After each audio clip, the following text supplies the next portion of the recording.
এই corporate training জগতে মানে কবে থেকে বা কোন দিন থেকে আসা? এটা জার্নিটা শুরু হয়েছে অনেক আগেই।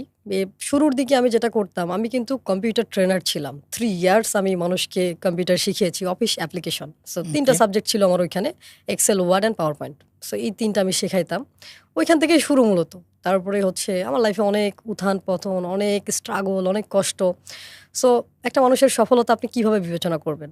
সো আমি যদি আমার সফলতা বলতে চাই, এমনও দিন গিয়েছে ১০ মিনিটের রাস্তা আমি ১ ঘন্টা হেঁটে গিয়েছি। বাট নাও আ ডে আমি আমার সফলতা যদি বিশ্লেষণ করি, আমি ১০ ঘন্টার রাস্তা ১ ঘন্টায় যাই। That is the success of my life. So এই যে জার্নিটা শুরু হইছে, এটা শুরু হয়েছিল 2013 এ ২০১৩ সালে। ১৩ সাল থেকে আমি ট্রেনিংয়ে আছি। বাট আমি যদি পড়ানোর কথা চিন্তা করি, অ্যাজ এ শিক্ষক আমি সবসময় নিজেকে এটা পরিচয় দিই। আমার ২ টা পরিচয়। নাম্বার 1 আমি একজন কৃষকের সন্তান, মানে কৃষক, খামারি বলি আমি নিজেকে। আমার নিজস্ব গরুর খামার, ছাগলের খামার অ্যান্ড মুরগির খামার ছিল। সো সেইখান থেকে মানুষের জন্য কাজ করতে আমি অলওয়েজ ভালোবাসি। আমি রোহিঙ্গা ক্যাম্পে ৮.৫ বছর সার্ভিস দিয়েছি। আমি ফুডে কাজ করেছি, নিউট্রিশনে কাজ করেছি, এডুকেশনে কাজ করেছি। রোহিঙ্গা ক্যাম্পে কোথায় ছিলেন? আমি উখিয়াতে ছিলাম। উখিয়াতে। উখিয়াতে ছিলাম। আমি ১৩টা ক্যাম্পে কাজ করেছি। সো আমাদের যে প্রজেক্ট ছিল, আমরা ৫১,০০০ ফ্যামিলিকে মোর দ্যান 2 লাখস রোহিঙ্গাকে খাবার দিয়েছি, সার্ভ করেছি। সো থাউজেন্ড কমপ্লেইন আমরা হ্যান্ডেল করেছি আরকি। রোহিঙ্গাকে হ্যান্ডেল করা যে কি পরিমাণ টাফ। আবার আমার মতো বাঙালি মানুষ যে ওদের ভাষা জানে না, ওইখানে যেয়ে আমি তাদের ভাষাটা শিখেছি। যখন আমি শিখলাম, আমি দেখলাম যে দে আর ভেরি ভালনারেবল। খুবই অসহায় তারা। ডেফিনিটলি অসহায়ই আসলে। মানে একটা মানুষ দেখেন, তার সবকিছু হারিয়েছে। ঘর নেই, বাড়ি নেই, কিচ্ছু নেই। একটা ঘরের মধ্যে তারা থাকে, ছোট্ট একটা জায়গা, বাঁশের তৈরি, তারপলিন দিয়ে, যে পেপার, আমরা বস্তার যে কাগজগুলো থাকে সেগুলোতে তাদের ঘর তৈরি। একটা ছোট্ট জায়গার মধ্যে এক ঘরে বাবা মা, আরেক ঘরে ছেলে তার বউ, আরেক ঘরে মেয়ে তার জামাই। How ridiculous! আপনি কয়দিন থাকতে পারবেন? বাট তারা বছরের পর বছর আছে। আচ্ছা, আপনারা যে খাবার দিতেন ওটা কি মানে কোয়ালিটিটা এনশিওর ছিল? হ্যাঁ, আমি তো মনিটরিং এর দায়িত্বে ছিলাম। সো আমরা অলওয়েজ কোয়ালিটি এনশিওর করতাম। অ্যান্ড মজার বিষয়, তারা আমেরিকান স্টাইলে খাবার নিত। অর্থাৎ আপনি স্বপ্নতে যে কার্ড দিয়ে যেভাবে খাবার নিতে পারেন, হুম। তাদের কার্ডে ডাব্লিউপি প্রতি মাসে সার্টেন একটা অ্যামাউন্ট দিত। সো আমি যখন ছিলাম, তখন এটা হচ্ছে যে $১,০১৩ ছিল। $১,০১৩ মানে ১,০১৩ মানে পার পার্টিসিপেন্ট আরকি। পার পার্টিসিপেন্ট। সো ইয়েস, মানে $১,০১৩ লোড ছিল। করা ছিল ওই কার্ডের মধ্যে হ্যাঁ, ব্যালেন্স। ওটা দিয়ে তারা ফুডগুলো আপনাদের কাছ থেকে নিত। হ্যাঁ, $১,০১৩ আমি বলে ফেলেছি। ইটস $১,০১৩। $১,০১৩। অর্থাৎ ওকে। তারা ১৩ কেজি করে চাল পাইতো। হুম। ১৩ কেজি তাদের চাল ছিল একটা। ১ম দিকে আমরা তাদেরকে বস্তা, বস্তা চাল দিতাম। বাট ওরা কি করতো? এগুলো সেল করতো। হুম। পরে ডাব্লিউপি এটাকে ইয়ে করেছে। যেহেতু এটা অনেক আগের ঘটনা, 2018। সো হুম। এখন তারা হয়তো অনেক কম বেশি করেছে। সো তাদের জন্য যে অ্যামাউন্টটা, অর্থাৎ $১,০১৩ করে ছিল ডলারের হিসাবে, $10 সেম, ১০ কি $11 ছিল। ওকে। সো এই যে অ্যামাউন্টটা দিত, তাদের ফ্যামিলিতে মিনিমাম ৬ থেকে ৭ জন মেম্বার থাকতো। পার পার্টিসিপেন্ট তারা ১৩ কেজি করে চাল নিতে পারতো। আমরা 40+ আইটেম দিতাম। তাদের সবকিছু তাজা ছিল। তাজা মুরগি, ব্রয়লার, তাজা মাছ, মানে তেলাপিয়া, লাইভ ফিশ, অ্যান্ড চাল, ডাল, আটা, রসুন, সবজি সবকিছুই সেখানে ছিল। ফ্রেশ ফুড ছিল। সো এতগুলো আইটেম তাদেরকে দেওয়া হইতো। বাট দিন শেষে এই আইটেমগুলো তো তারা ঠিকমতো ইউজ করতে পারতো না। অ্যান্ড আমি যদি আপনাকে বলি যে ১ মাসে আপনি বাজারগুলো করে নিয়ে যান, আপনি কয়দিন এই খাবারগুলো খেতে পারবেন?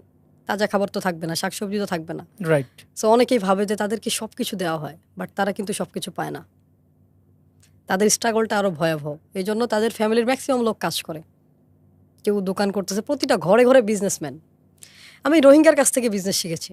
আমার কাছে মনে হয় যে একটা মানুষ তার সবকিছু হারিয়েছে, কিন্তু তার যে প্রতিভা, অ্যান্ড মজার বিষয় হচ্ছে তাদের যে হসপিটালিটি, এটা ওয়াও! আপনি গেলে তারা আপনাকে আপ্যায়ন করবে। তাদের দোকানে যখন কেউ আসে, তারা তাকে যে পরিমাণ সম্মানটা করে, আমার মনে হয় বাংলাদেশের দোকানিরা সেগুলো করে না, রেগে যায়।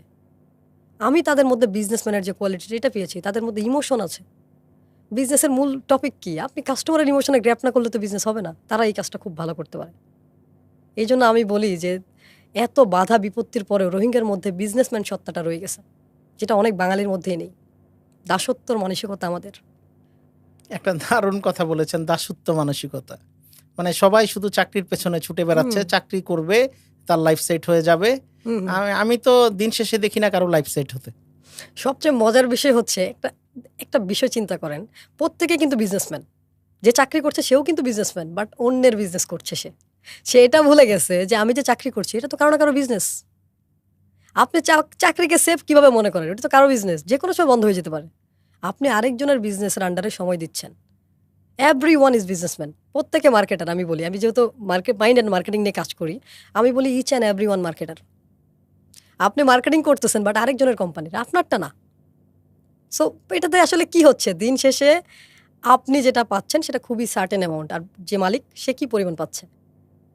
অ্যাপেলের কথা যদি বলি, তাদের একজন এমপ্লয়ি অ্যাপেলকে ইনকাম করিয়ে দেয় মিলিয়ন মিলিয়ন ডলার। একটা এমপ্লয়ি, অ্যাপেল তাকে কয় টাকা স্যালারি দেয়? ওয়ারেন বাফেটের একটা এটাই তো বাস্তবতা।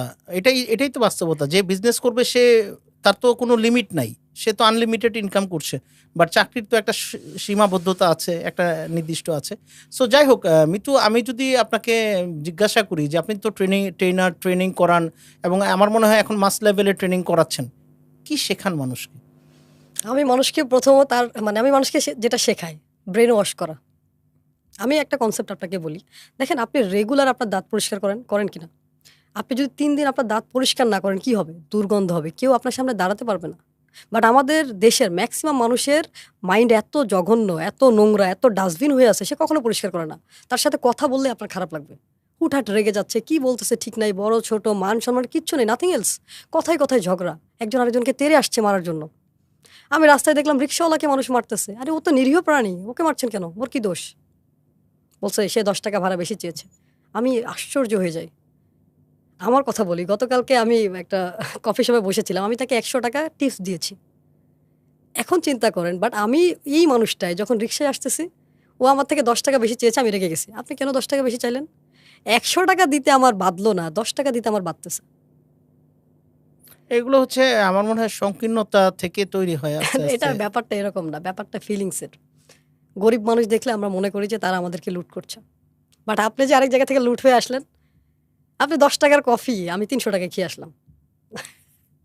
কিছু মনে হলো না আমার কাছে মনে হলো ইটস ওকে। কারণ কি, সে এসি লাগিয়েছে। ফিলিংস, এই যে আমরা মাইন্ডের খেলা। বড় বড় কোম্পানি এত টাকা চার্জ কেন করে? একটা ব্র্যান্ড এত টাকা কেন চার্জ করতে পারে? অ্যাপেলের দাম কেন 2 লাখ টাকা ছাড়িয়ে যাবে? কি আছে ওটাতে? কিছু নেই, ফিলিংস, স্ট্যাটাস। তারা বলতেছে আমরা ইনোভেশন, আমরা ক্রিয়েটিভ। স্টিভ জবসের একটা কথা আমার খুব ভালো লাগে, খুবই পাওয়ারফুল। সে বলছে পৃথিবীতে যত আপেল নেই, আমি তার থেকে বেশি অ্যাপেলের ফোন উৎপাদন করতে চাই। ইটস ট্রু, সে করে দেখিয়েছে। অ্যাকচুয়ালি এটা কিন্তু পাবলিক, আসলে কোনো কিছু কি বিক্রি হয়? মানে এটা কি, এটা না, কোনো কিছু বিক্রি হয় কনসেপ্টটা না। কিভাবে তৈরি হয় আপনি বলুন ব্যাপারটা তো? হচ্ছে কোনো কিছু বিক্রি হয় না। আপনি বিক্রি হন, আমি বিক্রি হই। প্রোডাক্ট অনেক পরে বিক্রি হয়। আগে বিক্রি হয় বিশ্বাস, ট্রাস্ট। Right. মানুষ যদি আপনাকে বিশ্বাস করে, তার পকেটে টাকা দিতে 1 মিনিট চিন্তা করবে না। যদি অবিশ্বাস করে, 1 টাকা দেওয়ার আগে 100 বার ভাববে। আমাদের যে কনসেপ্টটা, আমরা প্রোডাক্ট বিক্রি করতে চাই, আমরা কি বলি? আমার প্রোডাক্ট সেরা, আমার প্রোডাক্ট বেস্ট, কোয়ালিটিতে সেরা, গুণে মানে সেরা, কাকলি ফার্নিচার। বিক্রি হয় না। মানে ব্যাপারটা হচ্ছে যে মানুষ সস্তা খুঁজে না। আমাদের একটা ভুল কনসেপ্ট আছে বাংলাদেশে, দাম কমানোর অসুস্থ প্রতিযোগিতা। আপনি চিন্তা করেন, আপনি যখন দোকানে যাবেন, আপনি চিন্তা করেন কোনটা দাম বেশি। কারণ যেটার দাম বেশি মানুষ ভাবে এটা ভালো। আমাদের ব্রেন তো কোটি টাকার, সে তো সস্তা জিনিস পছন্দ করে না। আজকে আপনার কাছে টাকা নেই বিধায় আপনি সস্তা খুঁজছেন। আমি আপনাকে বলতেছি, যেদিন আপনার কাছে কোটি টাকা থাকবে, আপনি সব থেকে দামি জিনিসটা কিনতে চাইবেন। একদম একদম অ্যাবসলিউটলি রাইট। মানুষ সস্তা জিনিস পছন্দ করে না, এটা ভুল কনসেপ্ট। আমরা সস্তা করতে চাই। আপনি কত সস্তা করবেন? প্রাইস প্রতিযোগিতা কতদিন যাবে? কতদিন এই প্রতিযোগিতা? একটা সময় তো আপনার লাভই থাকবে না, আপনি হারিয়ে যাবেন। আর সস্তা জিনিস চলেও না। না, এটা চলে না। আজকে আমি যে কথাটা বলতেছি, সস্তা হলে গরিবরা কিনে, দামি হলে ধনীরা কিনে। আপনার টার্গেট অডিয়েন্স কে? আপনি যদি গরিবদের কাছে বিক্রি করতে চান, চিপার করেন। আর ধনীদের কাছে যদি বিক্রি করতে চান, এক্সপেন্সিভ করেন। আর মজার বিষয় হচ্ছে, আপনি যখন এক্সপেন্সিভ করবেন, আপনার প্রফিট রেশিও 100, 200, 300, 400, 500, ইভেন 1000x হতে পারে। অ্যালেক্স হরমোজির একটা কথা আছে, সে এরকম বলতো যে ক্রিকেটে 1 বলে ছক্কা হয়, বাট বিজনেসে 1 বলে 1000 হতে পারে। রাইট। সো এক্সপেন্সিভ হইলে কি আপনি 1000 গুণ করতে পারেন, বাট যখন সস্তা হয় আপনি কত কমাবেন? আপনি কোয়ালিটি কত ডাউন করবেন? মানুষ দিন শেষে খারাপ জিনিস কিনতেই চায় না, পছন্দই করে না, কেনার পরে বাসায় গিয়ে আফসোস করে। এটা হতে পারে যে সামর্থ্যের কারণে অনেক সময় কনসিডার করে বা কম্প্রোমাইজ করে, বাট মানুষ চায় ভালোটা। Always, everyone. সো সেলস আগে না মার্কেটিং আগে? এটাও কিন্তু একটা বিষয় আছে। বাংলাদেশের মানুষ কিন্তু বলে সেলস যে and sales and marketing. Totally wrong concept. Sales and marketing হয় না, মার্কেটিং অ্যান্ড সেলস হয়। আমি যদি আপনাকে প্রশ্ন করি, বাবা আগে না ছেলে আগে? আগে বাবা। তাহলে মার্কেটিং আগে। আপনি চিন্তা করেন, আপনার প্রতিটা সেলস কোথা থেকে আসে? মার্কেটিং থেকে। আপনি মার্কেটিং না করলে মানুষ জানবে কি করে আপনার কাছে এই প্রোডাক্ট আছে? তাহলে সেলস কই থেকে আসবে? আপনি ঘরের মধ্যে একটা প্রোডাক্ট নিয়ে বসে আমি আছেন, অনেক কোম্পানিকে দেখি যারা শুধু খালি মানে সেলস করতে চায়, Sales এর বাট training করে। মার্কেটিং এ তাদের কোনো বাজেট নাই, তারা বাজেট দিতে চায় না। ওটা বাদ দেন, ওটা বাদ দেন, শুধু খালি বেচেন। How can possible? এই জন্যই তো তারা টিকে থাকতে পারে না। তো আপনার ট্রেনিং মডিউলে কি সেলস এন্ড মার্কেটিং আছে? আমি তো মার্কেটিং নিয়ে ট্রেনিং করি, আমি সেলস শেখাই না। সেলস না? না না না, কেন আমি সেলস শেখাবো? আমি মার্কেটিং শেখাই, কারণ সেলস যদি অটোমেটিক হয়, মানুষ আপনাকে বিশ্বাস করলে আপনার প্রোডাক্ট কেন কিনবে না? অ্যান্ড সবচেয়ে মজার বিষয়, আমার যারা স্টুডেন্ট তারা সব আমার রিপিট ট্রেনিং করে। অর্থাৎ যে আমার চ্যাম্পিয়ন করেছে, সে আমার ভিশনারি করেছে, সেই আমার মাস্টারমাইন্ড করতেছে, সেই যে গতকালকে একটা ট্রেনিং নিলাম বিপিআই, ওরাই করতেছে। কেন করতেছে? আমার প্রোডাক্টের মধ্যে কি আছে? আমি তো কথাই বলি, কথা বিক্রি করি, তাই না? ব্যাপারটা হচ্ছে যে তারা এটা ফিল করছে যেন উনি যেটা দিচ্ছে এটা কি আমার দরকার। আমি তাকে এটা ভ্যালু মার্কেটিং অ্যাড করে হচ্ছে তার। মার্কেটিং করে তাকে বুঝিয়েছি যে আমার এই প্রোডাক্টটা তোমার লাগবে। মার্কেটিং মানে কি? কাস্টমারের মনে আপনার প্রোডাক্টের জন্য তৃষ্ণা, চাহিদা তৈরি করা। রাইট। সেলস মানে কি? ওই তৃষ্ণার্ত ব্যক্তির মুখে পানি ঢেলে দেওয়া। কারণ আপনি তার জন্য পানির একটা তৃষ্ণা তৈরি করলেন, যে তুমি এখন তৃষ্ণার্ত। মরুযাত্রী যখন তৃষ্ণার্ত হয়, তাকে লাখ টাকা দিয়ে আপনি পানি বিক্রি করতে পারবেন না, কারণ ওই সময় পানি ছাড়া তার চোখে আর কিচ্ছু নেই। পানি না পেলে সে মারা যাবে। এখন যদি বলেন 1 লাখ টাকা দাও, আমি 1 বোতল পানি দিব, সে দিবে। মার্কেটিং ওই তৃষ্ণাটা তৈরি করা, সেলস মানে বিক্রি করা। সব কিছু ডিপেন্ড করে মার্কেটিংয়ের উপরে। আমরা মনে করি যে মার্কেটিং আর ব্র্যান্ডিং আলাদা জিনিস। নো, মার্কেটিং ছাড়া ব্র্যান্ডিং হবে না। Continuous marketing is the branding. Sales is outcome, marketing is the input. আমি যে কথাটা বলতেছি, এই যে যারা ভিডিও দেখবে, তো তারা কি আমার কোনো কথা চেঞ্জ করতে পারবে? না। কেন পারবে না? কারণ আমি ইনপুট তো এখানে দিয়েছি। ও সারাদিন ওইখানে ঘষাঘষি করে চেঞ্জ করতে পারবে না। রাইট। তো আপনি মার্কেটে যদি ইনপুট না দেন, আপনার সেলস তো ওই রকমই আসবে। Input equals output. আপনি যা ইনপুট দিবেন আপনি তাই পাবেন। আপনি আপনার ব্রেনে যদি দুশ্চিন্তা চালান করেন, আপনি স্ট্রেস হবে, অ্যাংজাইটি হবে। আপনার কি দিতে হবে? ভালো ইনফরমেশন। ভালো ইনফরমেশন। ব্রেনের খাবার কি? ব্রেন কি খায়? ইনফরমেশন খায়, তথ্য খায়। বাট আমরা ব্রেনকে দিচ্ছি সারাদিন ফেসবুকের বাচি পশা তথ্য। এই যে মনে করেন আপনি যে ইয়েগুলো করেন, যে ছোট ছোট রিলসগুলো করেন, কত পাওয়ারফুল, কি মোটিভেট করে মানুষকে। বাট মানুষ দেখবেন যে তারপরেও কিছু লোক এসে বলবে আর এগুলো কি বলেন, আমার এখানে এসে কমেন্ট করে। সেলফ নিয়েছি যে মানুষের লাইফটাকে ডেভেলপ করব, তাদের থিঙ্কিং প্যাটার্নটাকে ডেভেলপ করব, তার জন্য আমরা মোটিভেশন ভেরি করে টাফ, যাই। Very tough, it's very tough, difficult, very difficult. এখন আপনি চিন্তা করেন, বছর পর বছর তার একটা প্যাটার্ন তৈরি হয়েছে তার ব্রেনে। আমি আপনাকে যদি একটা প্রশ্ন করি, আপনি সবসময় ওই পাশে বসেন কেন? Because of comfort zone. এটা হয়ে যায়, মানুষ তার একটা কমফোর্ট ইয়াতে এই যে চলে মজার আসে। বিষয় হচ্ছে, এটা আপনার ব্রেনে অলওয়েজ কি সার্ভাইভাল মোড অন থাকে। হুম। আপনার ব্রেনে বডিগার্ড ছবি দেখেছেন সালমান খানের? ওর নাম থাকে লাভলি লাভলি সিং। সিং। আমাদের ব্রেনে একটা লাভলি সিং আছে, তার কাজ কি? অলওয়েজ আপনাকে বলে, বস এদিকে থাকেন, রিস্ক নেবেন না। কোনো কিছু একটা করতে যাবেন, আপনাকে আপনি থামাই দিচ্ছেন। আপনি একজন বডিগার্ড রাখছেন, ও ওর দায়িত্ব পালন করছে, কিন্তু আপনার কাজ কি? ওকে বলা থ্যাংক ইউ ফর শেয়ারিং, আমাকে কাজটা করতে দাও। ও যখনই বলতেছে রিস্ক নিও না, আপনি কি বলবেন? থ্যাংক ইউ ফর শেয়ারিং, রিস্কটা আমি নিই, করে দেখি। আমি রিস্ক নিলেও তো মরবো, না নিলেও তো মরবো, ওয়াই নট? কেন আমি একঘেয়েমি জীবনযাপন করব? আপনার ব্রেনের মূল কাজ হচ্ছে এনার্জি সেভ করা। সাপোজ আমাদের মোবাইল আছে না, আমরা চার্জ দিই না প্রতিদিন। কেন দিই? যাতে পরের দিন ভালো মতো চলে। আমাদের ব্রেন, আমরা যখন রাতে ঘুমাই, আমাদের ব্রেন চার্জড হয়। ওই চার্জিং দিয়ে আমরা সারাদিন চলি। সারাদিন চলে। অ্যান্ড মজার বিষয় হচ্ছে, বেশিরভাগ মানুষ রাত 12টার পরে ঘুমায়, তার ব্রেন ভালো মতো চার্জই হয় না। অ্যান্ড সকালবেলা সে উঠে ডুলতেছে, বিটতেছে, তার কোনো কিছু ভালো লাগে না। প্রোক্রাস্টিনেশন কেন হচ্ছে? কারণ আপনার ব্রেনে তো পাওয়ার নেই, এনার্জি নেই, এনার্জি সে পাচ্ছে না চলবে ঠিকভাবে। কিভাবে? আমি আপনাকে একটা কাজ করতে বলছি, আপনি বলতেছেন পরে করব, দেখি, করতেছি, আপনি মনোযোগ দিতে পারছেন না। আপনার যে অ্যাটেনশন গ্যাপ, এটা কেন? Because you have low energy. আপনার পৃথিবীতে এমন কোনো মানুষ দেখবেন না লো এনার্জি নিয়ে তারা কোনো হাই ইম্প্যাক্টফুল কাজ করেছে। যার এনার্জি লো, তার ব্যাংক ব্যালেন্স লো। যার হাই এনার্জি, তার bank balance high. Everything is energy. Energy can not created or destroyed. Energy create করা যায় না, ডিস্ট্রয় করা যায় না, এটার ফর্ম চেঞ্জ হয়। এই যে আমার সামনে যে মাইকটা, এটা একটা এনার্জি। আমি এনার্জি, আপনি এনার্জি, আমরা সবকিছু সবকিছু, পুরো পৃথিবীটাই এনার্জি। আমরা এনার্জি না? আমি মরে গেলে কি হব? মাটি হব। ওইটা তো এনার্জি রূপান্তর ওটাও হয়ে গেছে। এনার্জি। সো আমরা এইভাবে আটকে যাই। সো মার্কেটিং করতে হবে। মার্কেটিং, আমি বলবো যে প্রতিটা মানুষের মার্কেটিং করতে হবে। মার্কেটিং ছাড়া তো আপনার ব্র্যান্ডিং হবে না।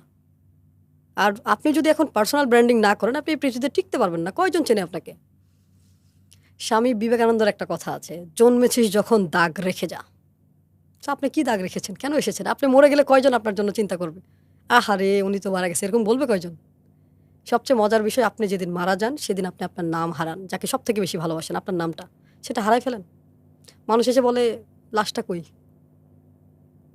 How ridiculous! একবার চিন্তা করে দেখেন, আপনি মারা গেছেন, মানুষ এসে আপনার নামই বলতেছে না, যে নামটাকে আপনি এত ভালোবাসেন। কেউ যদি আপনার নামে একটু উল্টাপাল্টা করে, যেমন আমার নাম যদি বলে এই মিথ্যা বা এই মিতুয়া বা এরকম যদি বলে, আমি কি করব? কষ্ট পাবো, রেগে কষ্ট, যাবো, আরে হ্যাঁ। ফালতু লোক, এগুলো কি বলেন আপনি, নাম নিয়ে মজা করেন। যেমন আমরা যখন ছোট ছিলাম, আমার একটা ভাই ছিল, ওর নাম হচ্ছে হামিদ, ওরা ডাকতাই হামিদদা। মানে মানে কিছু মানুষ আছে মানে যারা নামের মানুষের পিছনে নামকে বিকৃত করতে বিকৃত পছন্দ করে, করে। কিন্তু এটা কিন্তু হারাম, ইসলামে হারাম করা হয়েছে, আপনি নাম বিকৃত করতে পারেন না। সো আপনি যদি টিকে থাকতে চান, একটা কনসেপ্ট আছে এরকম, যতদিন শিখবেন ততদিন টিকবেন।